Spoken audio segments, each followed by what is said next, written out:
Buen día.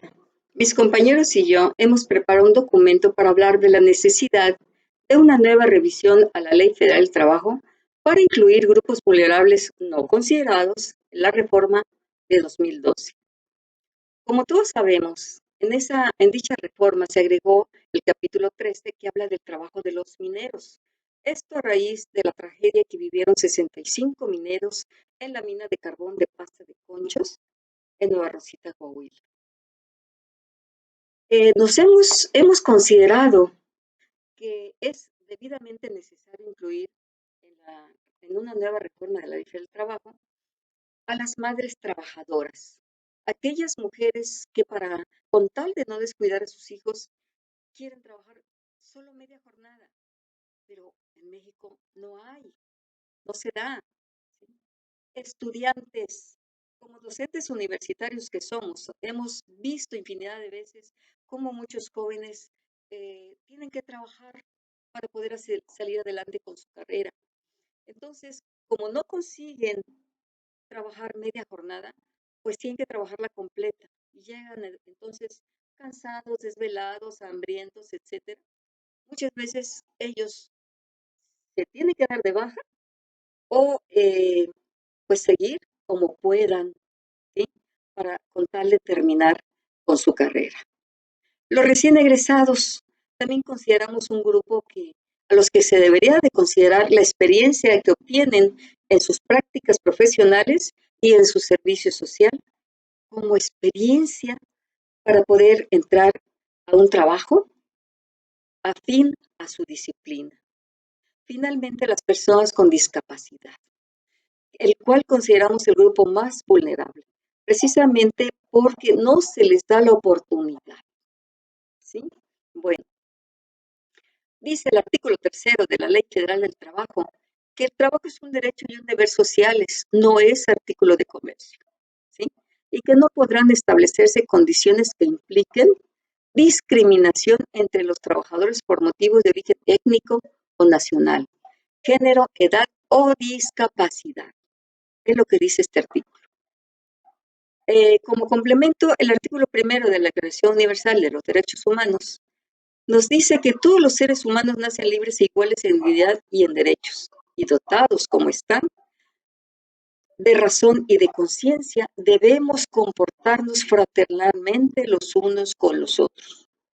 Obviamente, pocas veces sucede. A raíz de tales discriminación a las personas con discapacidad, nace la Ley General para la Integración o Inclusión de las Personas con Discapacidad. ¿Sí? Esto para establecer o dar cumplimiento al artículo 1 de la Constitución Política de los Estados Unidos Mexicanos, donde establece condiciones de igualdad, ¿sí? Para las personas con discapacidad, ¿sí? Y que no se puede discriminar por motivo de discapacidad, pero todos sabemos que esto sigue pasando, ¿sí? Sigue pasando en el ámbito laboral principalmente.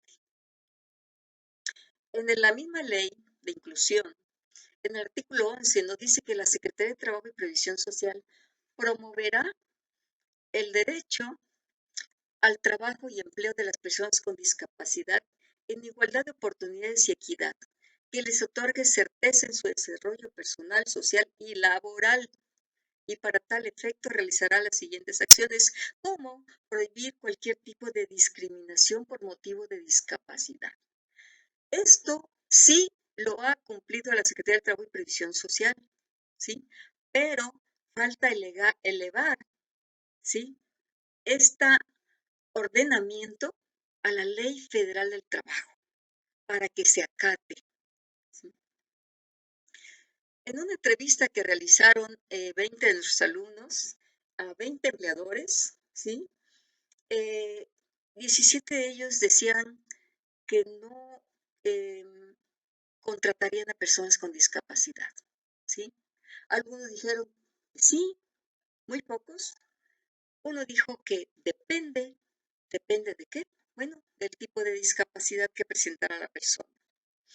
También se entrevistó a 20 personas con discapacidad, donde la gran mayoría, obviamente, no tenía un trabajo estable, ¿sí? Solamente una maestra dijo que se le ofrecían las mismas oportunidades que a los demás, pues para trabajar. Qué bueno, ¿no? Los demás tenían que sobrevivir como podían, ¿sí? Inclusive pidiendo lo que llamaban ayuda o limosna en las calles, ¿sí?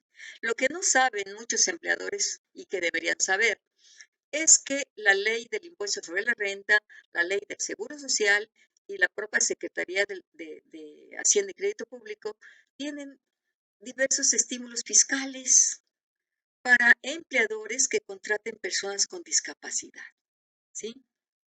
Solamente tienen que contratar, registrar, sacar el certificado en el Seguro Social y hacer efectivos los dichos estímulos fiscales, ¿sí? Hay muchos ejemplos. Nosotros tenemos infinidad de ejemplos, les digo, dentro del ámbito universitario, de estudiantes, de egresados, de madres, inclusive de madres estudiantes que requieren trabajar medio tiempo, ¿sí? También tenemos ejemplos de personas que conocemos que han tenido que, de personas con discapacidad, que han tenido que autoemplearse porque nadie los contrata, ¿sí? O han tenido que pedir ayuda en las calles, ¿sí? O vender dulces, chicles, hasta cigarros, ¿no? Para poder sacar algo de dinero.